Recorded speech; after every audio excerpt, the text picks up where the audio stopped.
ভালো করে পাটাকে ঢুকিয়ে নিলাম, পেছনে হাত দিয়ে যোগ মুদ্রা আসন। এটা আপনি এমনি হাতে করুন।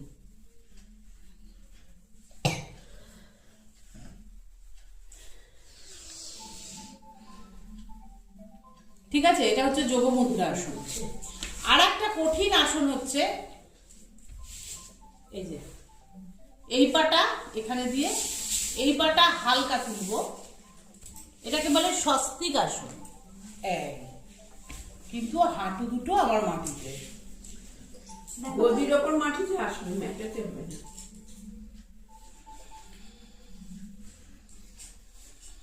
হ্যাঁ ঠিক আছে। পুরো দেখ মেরুদণ্ডের পোর্শনটা পুরো সোজা হয়ে যাচ্ছে, টান।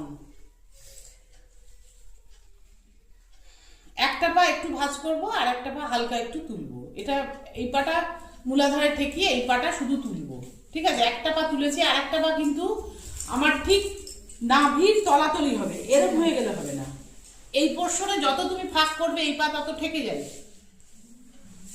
আবার এই পাটাকে ঠেকিয়ে আমি জাস্ট তুলছি, তাহলে বসাটা আমার কিরকম হচ্ছে, এইটুকু পোর্শন পুরো ঠেকে রয়েছে মাটিতে।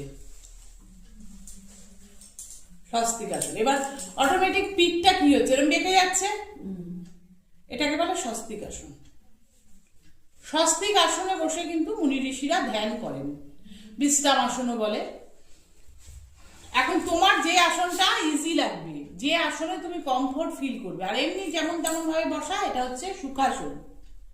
সুখাসন আসনে স্থির হয়ে বসে থাকাটা একটা ধর্ম।